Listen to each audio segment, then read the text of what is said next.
Welcome to the Mystery Box Podcast, where every episode is its own mystery. It could be a boat. A boat's a boat, but the mystery box could be anything. It could even be a boat. You know how much we've wanted one of those? Then let's just... We'll take the box. A box of chocolates. Life was like a box of chocolates. You never know what you're gonna get. Or anything else for that matter. What's in the box? So let us open this box up and see what's inside. What's going on, guys? This is the Mystery Box Podcast. My name is Daniel Houchins, and I'm joined by two members of the WASU sports team, Brandon and Greg. What's going on, guys? It's very good to be here on this Mystery Box. That's a cool name for a podcast. Yeah, Thank you. That's better than Wild Card Wednesday, honestly. Let's be real. Yeah, I'm excited Box. for it. Oh, I'm really excited because this Thursday, the NFL season finally kicks off. No more preseason. It finally matters. What are y'all most looking forward to this weekend? So many things. Personally, as a Ravens fan, I'm excited because they're getting a lot of injured guys from last year back and healthy, but really just football in general being back. As you say, Broncos, Panthers tomorrow night. It's going to be a good one, a Super Bowl rematch, and I think the Panthers will be playing with a little extra motivation. As a Panthers fan, I've been looking forward to this rematch for a while. And it's not the Super Bowl, but maybe we can get some payback going to Denver and smacking the living hell out of Trevor Siemian and just running the score up. I don't see this Broncos offense putting up that many points against this Carolina defense, and that Denver defense is strong. I see this being a very low-scoring game, probably 17 or 14 points at the max for each team. I'm thinking like a 17-14 final. Speaking of Denver, do you trust them with their new quarterback? Do you think they're going to be up there where they were last season? No. I have very strong opinions about Trevor Siemian being a starting NFL quarterback. Bruh. I didn't see any signs of him being a starting quarterback at Northwestern, and I don't see him being an NFL starting quarterback. I can't believe that Denver's favored in this game with Trevor Siemian as their starting quarterback. Brandon, you're too experienced and smart to be like this, Brandon. No, he played at Northwestern and he didn't do anything. Brandon, let me tell you exactly why you're wrong. Think about some of the Super Bowl winning quarterbacks that haven't been the prettiest on paper. Guys like Trent Dilfer, Doug Williams, Brad Johnson. You know, there have been some pretty. Terry Bradshaw. There's been some pretty. Terry Bradshaw won 5, so 4 actually. 4, so we need to calm down and say that he's not a but the winning point quarterback. is, bad quarterbacks can still win Super Bowls, and Trevor Siemian, he's going to have the best defense at his aid. He's going to have 2 great receivers, Eric Decker and Emmanuel Sanders. C.J. Anderson's coming back. They matched the Miami Dolphins offer sheet with him. Everything is at Trevor Siemian's disposal. He's in the second year of Kubiak's system, so there's familiarity there. Kubiak and Elway have a great central brain trust there. Everything is set for him to succeed, and you don't have to be Tom Brady to win a Super Bowl when you got a team that great behind you.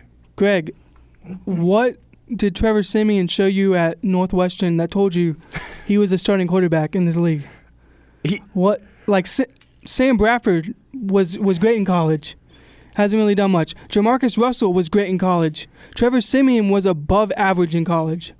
That's all he was. So you just proved my point for me. It doesn't matter. College, Tim Tebow is the greatest college football player of all time, in my opinion. And what happened to him? One playoff win. One playoff win. His career didn't last that long. Jamarcus Russell, a number 1 overall pick in 2007. Where is he? And then likewise, we see guys like Tom Brady being picked 199th overall and becoming one of the greatest of all time. Why can't Siemian succeed? Look, this Denver team is going to win games because of their defense and their defense alone. I don't even see Trevor Siemian pushing the ball down the field and throwing it more than 20 yards down the field. You act like he's still a quarterback. He knows how to throw the ball. He is worse than John David Booty or Cody Kessler or any quarterback that was above average in college and tries to come into the NFL and act like they're a starter. Chris Winkie is going to pan out to be a better starter than Trevor Siemian ever will be. And maybe Siemian makes me eat my words. I want this guy to succeed. If he wants to succeed, wants to make me eat my words, then go ahead. But I have seen nothing for him to prove to me that he can throw the ball around the field. You talk about the weapons he has, Eric Decker, Emmanuel Sanders. He can't throw the ball past 20 yards. He didn't do Brandon. it at Northwestern. All he did was run at Northwestern. You're talking about all these quarterbacks who he's not better than? You know who he is better than? Mark Sanchez, apparently. Well, that's so. Okay. I don't even want to start with That's Mark something. Sanchez's. Okay, but even as bad as Mark Sanchez is, he went to a couple AFC title games. Well, his decline came when everyone realized that his strength was game managing. Okay. We talk about how Alex Smith is a game manager. Alex Smith actually has talent. Alex Smith was the #1 overall pick coming out of college. Trevor Siemian is not a quarterback. He's not a You quarterback. haven't seen anything from him, He's though, not to a be able to quarterback. say that in the NFL. He's not a quarterback. Can you at least give him a few games before you rule him out? I mean, Can we at least be fair and Can- objective here? can he throw the football? We'll see. Okay, well. But everything is lined up good for him. That's all I'm saying. Here's a good segue. Would you trust Trevor Siemian and those Denver Broncos or Sam Bradford with now the Minnesota Vikings? Probably wait until week 2 to start. But between those two and those leading quarterbacks, who would you trust more to get you at least into the playoffs? Not necessarily the Super Bowl, just to the playoffs. The problem with Sam Bradford is he's coming really after those ACL injuries or those injuries that he had. He's not the same quarterback. He doesn't have the same mobility in the pocket and the same mobility around the field. So it really makes him a sitting duck and a target in the pocket. And he hasn't been the best quarterback when it comes to sitting in the pocket and making a decision and throwing the ball down the field. That's why he did not pan out in Philadelphia in Chip Kelly's system. And I would trust him more than Siemian just because we know the talent that Bradford has. I think the talent that Bradford has is better than Siemian's. And so I would trust Bradford more than Siemian, but I think Siemian has a better team around him, especially with the defending Super Bowl champions in the Denver Broncos. So I think Siemian has a better chance in making the playoffs, but I trust Bradford more. Oh, now you think? Well, I think Simeon's they gonna make the playoffs. I think he wins games, but people are going to be like, "Oh, Trevor Siemian's going to come out here and win them the Super Bowl." I don't think that's possible with Trevor Siemian as your quarterback. And John Elway, I mean, he's a genius, but a quarterback whisperer, I don't think he's going to make Trevor Siemian a Super Bowl winning quarterback. But can they even get past Kansas City in their own division? Yeah, I don't even think they get past Kansas City. I think they're a wild card team, this Denver Broncos team. You know what, Daniel, to answer your initial question, Sam Bradford is a bum. He's a total joke. The fact that all this money and draft picks have been used for him over his NFL career, where he has amassed nothing, absolutely nothing, no playoff appearances, no accolades, no nothing.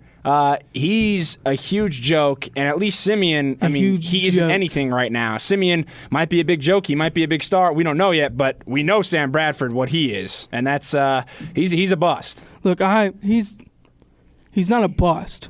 Okay, let's get He that. was the #1 overall pick. What do you expect of him? Jamarcus Russell. That's a bust. So Bradford has met your expectations? Sam Bradford, because of injury, he has not met my expectations. But that doesn't that's matter. like saying Greg Oden or Sam Bowie from the Greg NBA Oden is the definition of a bust, Brandon. I don't like putting those words on guys who are injured and guys because of injuries. They're not bust. They just didn't pan out because of injuries. That has nothing to do with their talent. I think Sam Bradford had exceptional talent coming out of Oklahoma. I just think injuries got in the way, and it kind of weakened him as a quarterback and made him a target. And he's not the quarterback that he was. He's not a guy who can stand in there and decipher No excuses. a defense. But I do think that he has a better chance in Minnesota to have a comeback player type of season and at least do something with this Minnesota roster. He does have one of the best backs in the NFL behind him, Adrian Peterson. So you're saying if someone's injury prone, they can't be labeled a bust? I don't think you can label someone as That a is bust. ridiculous. A bust That would is be Ryan ridiculous. Leaf. Ryan Leaf is a bust.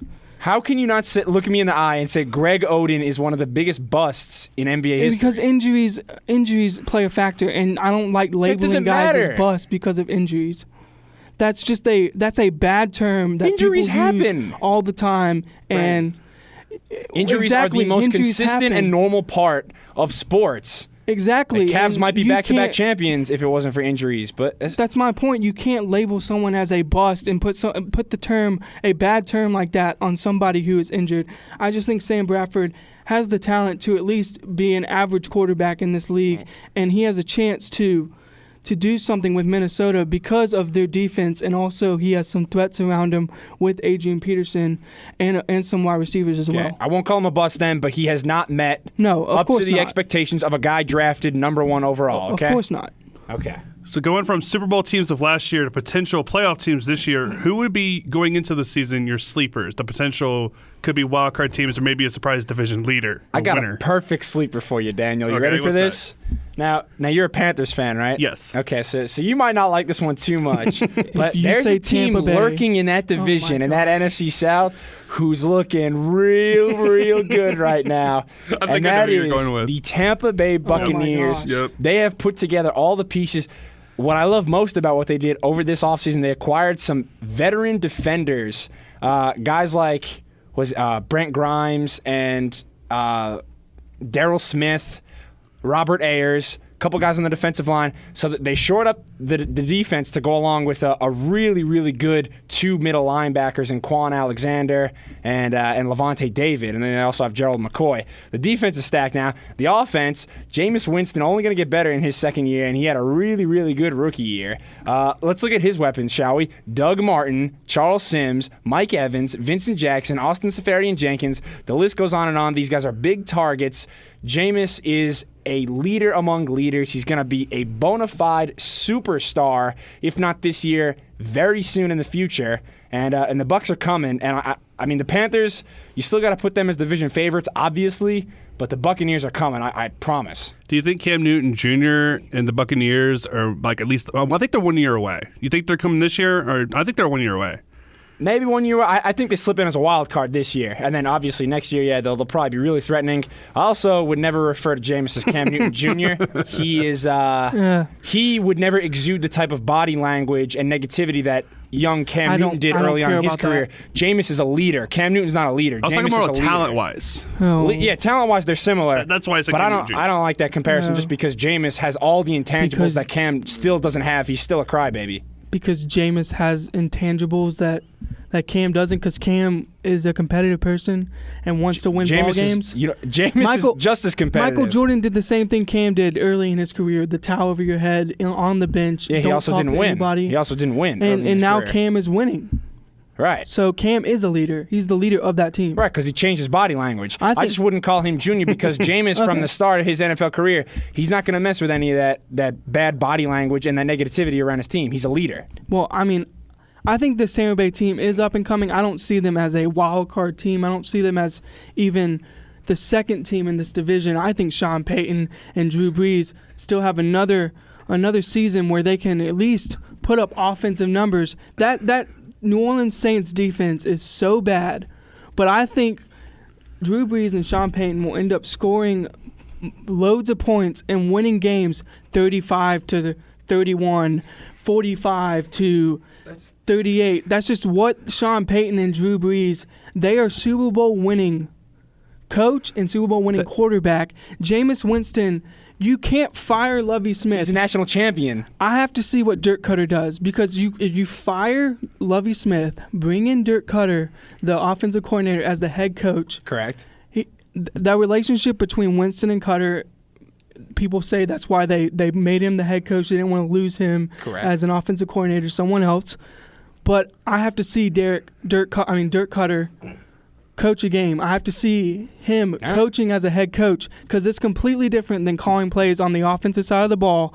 It's a completely different animal as a coach, and I just think they made the wrong decision in firing Lovie Smith. Lovie Smith had this team going in the right direction, and yes, they made great defensive veteran moves, but those veterans are getting up there in age, and I don't think this It's Tampa to go Bay. along with the young nucleus. I don't think this Tampa Bay team is going to be consistent enough to make a wild card spot. I do see them possibly winning 9, maybe 10 games, but I don't think that gets them a wild card spot in the NFC. So not enough experience as a cohesive team yet. Yeah, is what you're I don't saying. think. I do think that in the up and coming years they will challenge the Carolina Panthers for the division. But we also keep forgetting about Atlanta and Matt Ryan As and we all those should. guys down there. I think Matt Ryan is still a top 15 quarterback and can still sling the ball around the field.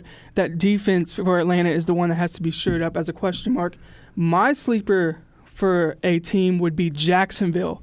Jacksonville has so much I thought you were talent. just saying New Orleans was your sleeper. Well, I think New Orleans is going to You finish. have more than one. I think New Orleans is going to finish second in that division, but I don't think they're going to make the wild card. I think Jacksonville has a chance to win that division in the AFC South. They have so much talent. They have Jalen Ramsey as their first round pick this year. They have Dante Fowler Jr. coming back. He was their first round pick last year. He didn't even play because he injured his knee. We'll see how he plays. Miles Jack was a steal in the second round. He will fit in nicely as a reserve linebacker or a linebacker to help that defense. That defense is up and coming, and Blake Bortles can sling the ball around the field with Allen Hurns and Allen Robinson, and they have Chris Ivory in the backfield along with TJ Yeldon. That team is dangerous, and that team will put up points, and that team will also stop people. So I think that will correlate to a lot of wins for this Jacksonville team. I'm looking at 11 to 12 wins for this Jacksonville team. What? 11 to 12 wins for this Jacksonville team. Stop. They will win this. They will win that AFC South division. They're Stop. playing Over the teams- Texans? They're playing teams in the AFC Stop. South. Andrew Luck is still in that division, by the way. So is J.J. Watt. You forgot I'm about not- Andrew. I think Texans end up splitting with Jacksonville, and I don't think the Colts are a threat because the Colts have no one. They have the best quarterback in the division. $150 million I do man. think Andrew Luck is an exceptional quarterback, but they have no one with Andrew Luck. They have T.Y. Hilton as a threat, and that is it. I just don't think Andrew Luck is able to carry that team the way he has in past seasons, and we saw that he kind of fell off because of injury, because of things happening. I don't think he's able to carry this team the way this team needs to be carried, because that team around him in Indianapolis is bad. I do think the Titans are going to be a little bit better, but they're still going to beat up on the Titans. They're going to beat up on the Colts, and they're going to split with the Texans, and I think they end up winning the division because the Texans have a very tough schedule with them. I think this is the season of 1 year away. There's so many teams who I think are 1 year away. And there's one more team I want to throw by y'all. What's your opinion on the Oakland Raiders? Well, Kendrick Fruits loves the Oakland Raiders, the former sports director at WASU, and I said it 3 years ago that they were 3 years away from being a playoff team, and I now believe they're a playoff team in this AFC West division. But the Bucks aren't? I think the Oakland Raiders are a stacked and talented team. If Michael Crabtree is your second option as a wide receiver and Amari Cooper is going to get a bunch of double teams, I think Michael Crabtree has a good year in Oakland, and they have guys around Derek Carr who isn't like his brother David. He is not a bust. David Carr is a bust. Derek Carr is an exceptional quarterback who can throw the ball around the field. He has wide receivers like Amari Cooper. Oakland still has Khalil Mack and all those other guys on defense. They have Latavius Murray in the backfield. This Oakland team is ready to step up and make at least a wild card in the playoffs, if not challenge for that division in the AFC West. There's seriously not one thing the Oakland Raiders do better than the Tampa Bay Bucks. What? They have a better quarterback. I truly believe Derek Carr is a better quarterback than Jameis Winston right now in the NFL. No. It's about the talent you put around the quarterback. I have to agree with Greg slightly. Tampa Bay gives their quarterback a few more options. It's just the talent at Tampa Bay is so inconsistent. We were talking about how Mike Evans was going to light up the league, and Mike Evans has not done anything yet. You're applauding Michael Crabtree. Vincent Jackson's the number 2 receiver for the Bucks. Wouldn't you much rather have Vincent Jackson than Michael Crabtree and his mediocreness? It's just they haven't done anything. Vincent Jackson hasn't done anything since he's left San Diego. Yeah, he put up big-time numbers in San Diego. In San Diego, he hasn't done anything in Tampa Bay with Jameis Winston.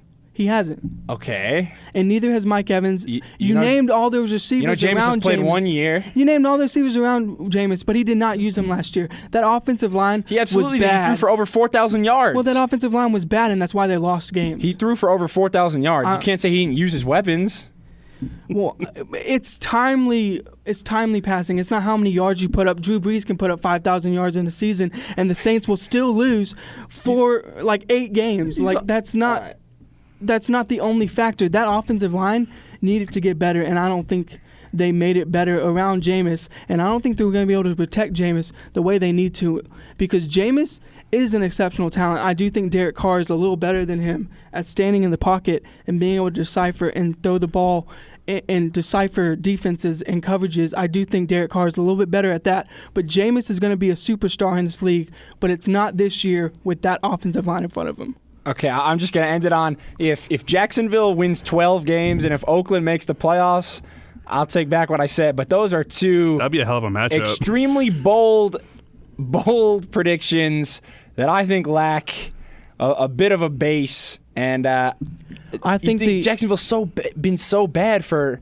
8 years or so. They haven't made the playoffs since the Pats went 18-1 with David Garrard. That season in 07. But this is a team that has a bunch of talent. We talk about the talent in Tampa Bay. Jacksonville has talent on defense and offensive side of the ball to make the playoffs in that division. It's the AFC South.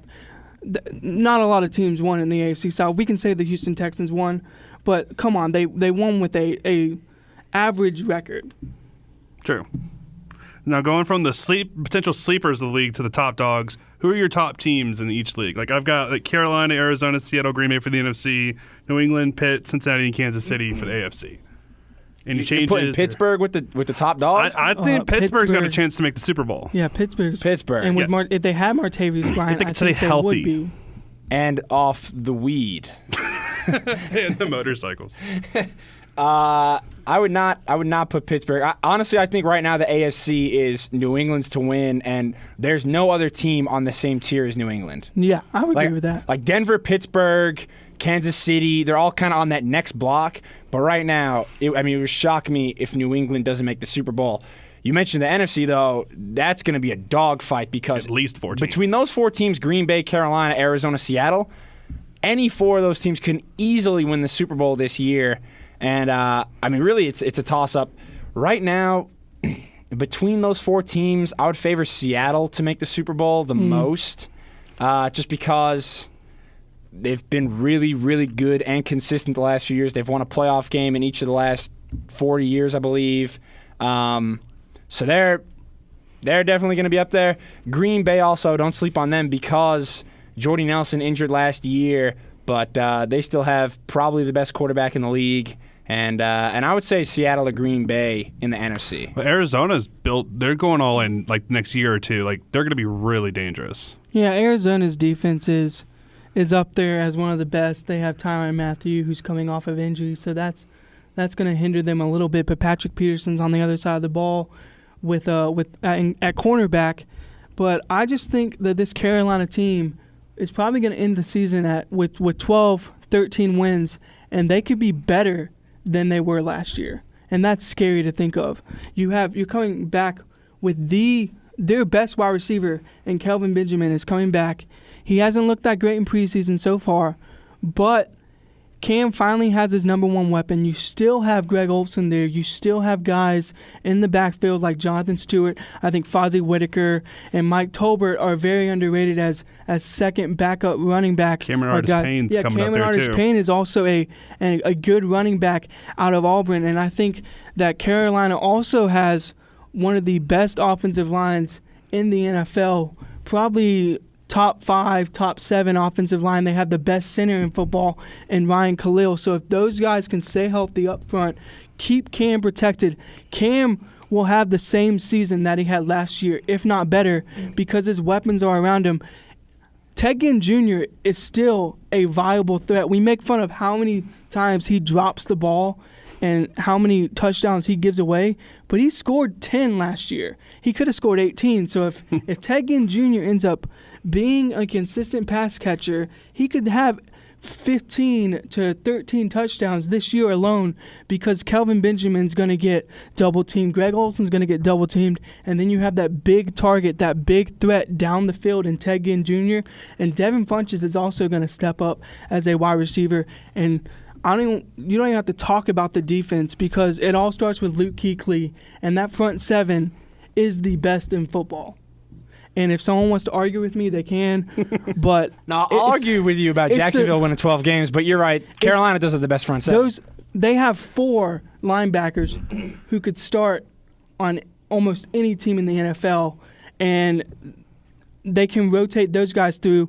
Their defensive line, they rotate 8 or 7 guys through. They are just a stacked front 7, and that's why Josh Norman had such a great year. I think it was the system and the front I seven totally that agree. made Josh Norman who he is. Bradbury's going to step in and have about the same season as Josh Norman did, and that defensive backs are the only question that Carolina has, and I think they ended up shoring them up with Bradbury and a bunch of other guys they brought in. Bené Benwikere is coming back as the nickel back.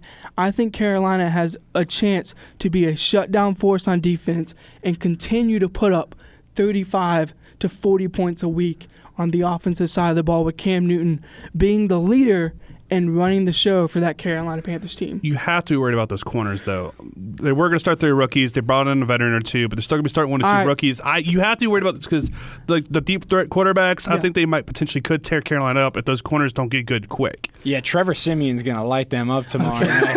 I think Bradbury has the talent to be a number one corner in this league. Maybe not a shutdown corner like Revis or even Norman, but he has a chance to do some great things in that scheme and that defense with the front seven that they have. You don't have to have that great of a shutdown corner on the outside. You don't have to have that great of a defensive backfield. You just need that front seven to get pressure and to stop the run, and Carolina does that better than any other team does. We talk about the Legion of Boom in Seattle.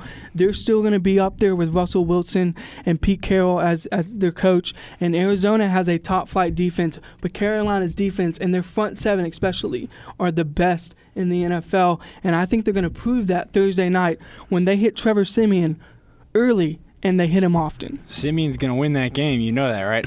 I'm calling at least 4 sacks, though, honestly. There's going to be 4 or 5 sacks because I don't know who's going to block K'Wan Short, Starla Touré, and all those other guys on the Thomas defensive Davis, line, along with Kuechly, Thomas Davis, Kuechly, and you forget about Shaq Thompson, but Shaq Thompson's I'm not- an athletic, I'm not forgetting about amazing anything. linebacker. If the Broncos get another strip sack return for a touchdown, though, like they did in the Super Bowl, I'm telling you, Simeon won't have to do that much. It's going to be laid out on a platter for him all year. Will he be able to handle the pressure, though? With this first weekend, welcome to the NFL. He's Here's the going greatest against defense the you're going best up front against. seven. Like your first game, you're going against the best front seven in football. Okay, I'll be. You good. have Luke Kuechly, Thomas Davis. That'll be and a all good those test for guys him. breathing down your neck. That's more of a test for the O-line. That's gonna be fun for Denver him. O-line. The thing that made Denver good last year was Peyton Manning. Even though he didn't have a great year and he didn't do a whole lot offensively, he was able to manage the game and to manage that offense to the point. No. So why can't Simeon do that? Because Simeon's not the same intellect as Peyton Manning. Simeon's not going to make the check down run or check to a play. That's what he'll be gonna coached get to them. do. I don't think Kubiak's going to teach him to check out of a pass play like Peyton Manning did last year and check to a run It's the play. NFL, Brandon. Trevor the Simeon NFL. does not. He will be coached. Peyton Manning is the best strategic, audible, at the line, change the play wizard we've ever seen in the NFL. And you think Trevor Simeon from Northwestern, coming out of a shotgun offense, didn't even throw the ball, only ran the ball out of that offense. I saw plenty of Northwestern games when they beat Stanford. He beat highly ranked opponents. He beat Stanford week 1. Okay. But Northwestern is not the same as a NFL offense where you get under center and you have to read defenses. You have to audible out of certain situations. I don't think Trevor Simeon's ready to do that just yet, and it's going to show when his offensive line gets blown up by the front seven of the Panthers. It'll be a low-scoring game. Oh, it will be a low-scoring game because of the defense on Denver's side. I think it will be 17-14, 17-7, and I think they do get a strip sack or a strip fumble, something like that, a pick six on Cam Newton because Cam is not fully. I'm going to be honest. Cam in the preseason looked kind of bad so far, and He had the one bag game. The first game, he looked on. I mean, the first game he looked on, but then the game against the Patriots, he looked terrible. And I don't like to put a lot of stock in preseason, but I do think that this is going to be a very low-scoring game, 17-14. I do think the Panthers will end up shutting down Trevor Simeon. He won't even get a touchdown this game. He won't. It will be a running touchdown. That's pretty disrespectful. How is it disrespectful to a guy who played at Northwestern? Why do you keep saying Northwestern? I'm sorry, when was the last time Northwestern did anything in the Big Ten? I really don't know, to be honest with you. In my point. But Stanford. is he not in the NFL starting for the Super Bowl champs now? he's in the NFL, but a lot of people are in the NFL. All right. We'll end it on this. We'll come back to this at the end of the year going into the playoffs. Who are your Super Bowl picks? My Super Bowl picks. Who's your matchup and who wins? I think Green Bay gives Carolina a run for their money, but I think Carolina ends up getting back to the Super Bowl. And I think the Patriots end up playing the Kansas City Chiefs or the Pittsburgh Steelers, and they're the class of the AFC. I think it's Patriots, Carolina, and I think Carolina finally wins the Super Bowl, and it's because Cam does something special in the Super Bowl against the Patriots. I do think that the Patriots and the Panthers will be a rematch of many years ago when Adam Vinatieri knocked it through the uprights. Is that your head or your heart saying, though, that the Panthers are going to win the Super Bowl, Brandon? See, that's my heart talking, because my head says that they will never win a Super Bowl. All right, well, we want your head. We want a smart, informed, good prediction. I do think Carolina gets back, but I think the Patriots, if it was my head, I would say the Patriots beat them by 14 points. But I think Cam is too competitive. This Carolina team, this Carolina defense is too competitive to lose a Super Bowl matchup again, and I don't think they go out the way they did last year against Denver. All right, well, I think Seattle will make it back to the Super Bowl. It's been a couple of years for them, which seems pretty long considering how great they've been the last few years. And I think it'll be a Super Bowl, well, from 2 years ago, a Super Bowl rematch, Patriots-Seahawks, and Run the ball. I think they're not gonna throw it to Malcolm Brown this time. They don't have Marshawn anymore. That's fine. Seahawks will beat the Patriots in the Super Bowl. I'll give it a score of like 31-28. That's a high-scoring game. Well, those are two good offenses. I'm going to have to go the homer in me. I actually agree with the Carolina-New England the pick, and I got Carolina winning that. I wouldn't be surprised if something happens and the Patriots end up not making the Super Bowl somehow, some way. We're all on the Patriots making the Super Bowl. Yeah, though. but I wouldn't be surprised if Kansas City. That's what I'm saying. If Alex Smith, Kansas City will not make the Super Bowl. Pittsburgh, honestly, I think is the biggest threat in the AFC. Yeah, New England. I do think Pittsburgh is the biggest threat. Denver. They're not going to go more than 8-8. Honestly, they won't go more than 8-8. I don't think I need 8-8. Greg, I need to see it from Trevor Siemian in order for, because it's not like it was with Trent Dilfer. Trent Dilfer was a veteran quarterback who he knew his limitations. We don't even know Trevor Siemian's limitations. Okay, but we know how good that defense is, and there's plenty of things about Pittsburgh that we don't know for sure. We don't know if Le'Veon Bell is going to be on the field in January for whatever reason. We don't know how good their defense is going to be. Their defense has taken a big step back the last couple of years. I think if it came down to it, defense wins championships like Super Bowls, but offense wins games. And I think if it came down to it, a Denver-Pittsburgh matchup. Let's say that's the divisional round. If that's the divisional round, Pittsburgh wins because of their offense. If Le'Veon Bell can stay on the field, Big Ben is still a threat at quarterback. This Pittsburgh team is going to put up points. All right, so I guess defense doesn't win championships then. They win Super Bowls. It does not win divisional round playoff games. What? They don't. They don't win divisional round playoff games. I got nothing else to say. We're going to have to agree to disagree at this point. But I want to thank Greg and Brandon for coming on. First episode, first segment. I appreciate it. Yeah, and we'll be right back on the Mystery Box Podcast. And welcome back to the Mystery Box Podcast. I'm here with Dylan from App TV. Dylan, how are you? I'm doing well. How are you? I am doing very well. Ready for App Football this Saturday. Yeah, I'm very ready for App Football. Go Nears. Oh, yeah. But we're here for App TV. So you work for App TV. Tell us a little bit about that. I do. I am an intern for App TV. This is my third time doing internship work for App TV. What App TV is basically it's the university's television station run by the communication department. And what I do basically is I'm kind of a, I guess you could say, jack of all trades type guy. I've done production stuff such as editing, working with a camera, working a camera switcher, which the switcher that we use is called a TriCaster. I also work with different audio. I work with different microphones and stuff. But my main focus that I like to do is producing, directing, and editing. So those are the three things that I like to do the most. What kind of shows does App TV like to produce or put out there? It's a wide range. It's a wide range. We really like the students to bring us new ideas. Some that we have range from different things. Like we have a religious show, we have a, I guess you could say, kind of a poli-sci show called The Academics. We have a really great show that's coming out called Hi Neighbor, which is a multitude of different things going on campus and around campus and going on in the town of Boone, I guess you could say. I really like that title. Yeah, it's a pretty good title, and I actually know the producer that's working on that, and he's doing fantastic with it. But it's bringing in a multitude of different things. It'll bring in health, it'll bring in business, it'll bring in current events that are happening. It's just a really good kind of show to have here. We also have a new show coming out called Up Late App State, which is the show I am working on. I am the producer for that show, and it's basically going to be, the way I like to tell people is Tosh.0 meets Tonight Show meets the town of Boone.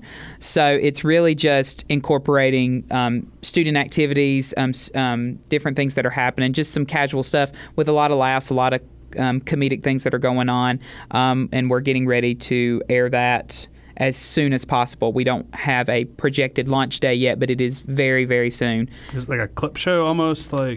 It kind of was.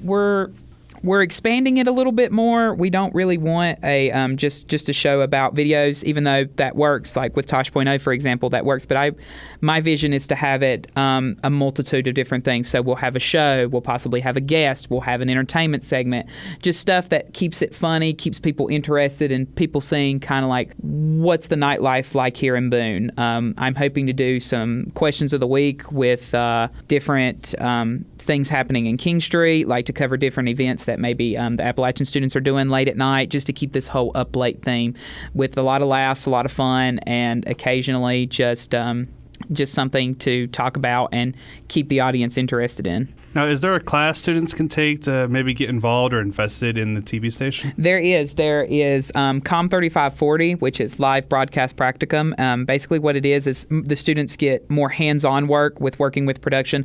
They'll learn how to work cameras, they'll learn how to work a camera switcher, they'll learn how to work audio, and many other different types of things to do. And that's taught by our chief engineer here, Rob Gelber. We also have the internship itself, which is COM 3900, which is basically an App TV internship. You'll come in and you'll do whatever you want to do. You'll do producing like I do. Some students like to do traffic managing, which is how stuff gets on the air on television. We also have social media aspects. Kids like to do the social media work of broadcasting. So It's like that social media, huh? yeah, Facebook, Twitter, Instagram, Snapchat, all that jazz. You can do whatever you want, but it really is. It's really one of those things where we really encourage student creativity. We encourage students to get out and produce their own content while also learning how to make good content at the same time. And we have fantastic people to help us do that. Rob's one of them. Michael's one of them. All the faculty and staff here are just fantastic in helping kids learn what it's like to work on a television studio or a film production of some kind. Now, do you have any experiences, maybe something didn't go right, but you're able to fix it, or some funny stories? Oh, yeah. The first time I actually got into this, I knew I was coming for EMB, but what was funny was I actually walked in just to return a pair of headphones to my instructor, Rob, and he said, "Hey, do you want to run this camera? Great, come on, let's do that." And so I voluntold. Yeah, and the show that we were doing was another show that's coming back called Sports Bar, which is, of course, about sports. Really? Yeah, I didn't even know that. So we're doing the Sports Bar show, and our host back then was David Jackson, and he was doing his commentary or whatnot, doing his final goodbyes. And I actually, while my camera was live, I heard one of the old producers say, "Take 3." Well, I thought that meant zoom in. So I literally zoom in on David Jackson's nose while he's live. And all I keep hearing is, "No, no, no, no, no." So I never did that again. You learn really fast here. But that was also how I got introduced to the producers. And that was also how I got interested in producing as well, which helped me learn the ideas that I needed in order to create my own show. So it's a lot of fun. It's a learning experience. You're gonna invest a lot of time. You're gonna invest a lot of energy, but it's all worth it in the end because you get to create your own stuff. You get to actually put stuff on a television station, which a lot of people can't say they've ever done. And if you're interested in this kind of stuff, if this is what you want to do, or you're just wanting to like think about it, the internship is open to everyone. It's not just the communication department. I'm pretty sure it's pretty much everyone. So whoever really wants to get involved with this can, as much as they want to. All they have to do is come talk to Mr. Fields, our general manager, or Dr. Montesale, who's over our internships, or Rob Gelber, who's also over the production managing side of it, and just get involved. Come have some fun here at App TV. Now, one of the things, I've taken the live studio class, and one of the things I really loved is it's not just, here's what it's like, when eventually you'll get to it, you'll do this. No, it's like, here's what it's like, now do it. Like, you get thrown right into it. Like, can you explain a little bit of how the class is pretty much trial by fire? Like, you just get thrown in. Sure. Basically, what happens is you get a crash course on how to work the cameras. Like, the instructors will show you how to work cameras and work the switchers, work the audio. And this is not just for TV studio. We actually do it TV studio and athletics. So for the kids that are more introduced in sports broadcasts and how they cover games and whatnot, then you get both. It's a coat of many colors. You get both spectrums of there, and so basically what that is they kind of just say, here's how you do it, and they throw you into it, and if you mess up, you mess up, and that's how you learn, basically. There's actually, I remember from my class, I don't know if it's the same way, but when we learned audio, he literally would set the audio board up to be messed up, and we would have to show him how to fix it. And there's a lot of instances too where you're covering either live games that are happening at that minute, or you're covering TV studio shows, and anything can happen. And sometimes it does, and sometimes you have to use the skills that you've learned in that class in order to fix those things that are happening, whether the audio's down or whether a camera's not working or a camera's not white balance. How can I fix that on the fly without somebody seeing it? So that really gets you prepared for working in any type of broadcasting environment versus TV studio versus athletics. And the one thing that I like about athletics is it's kind of live. So if it happens, it happens. Do it live. Yeah. There's not really much you can do about it. But that's also exciting because that puts you you want to be at the very best. And even with TV studio too, there's a set number of times as to how many times you can go back and say, okay, let's fix this, because you're still at a time frame. So you can really mess up or you can really do great, and you'll probably do a little bit of both. I know I've had just as many mistakes as I've had as many breakthroughs in TV studio. But the great thing is you've got the equipment to do it, you've got the resources to do it, you've got the faculty and staff to help you. And if this is what you want to do, like this was my dream. I always wanted to do producing, directing, all that good stuff. And App TV has really helped me get to where I am today. And so has the live broadcast practicum class and the internship. So if you're interested in this kind of stuff, if you're interested in working with production, let's get a move on. Let's do it. Or if you just want to do some sort of social media aspect, like working or advertising of some sort, we have that too. So literally, it's just, if you're interested in this, come do it.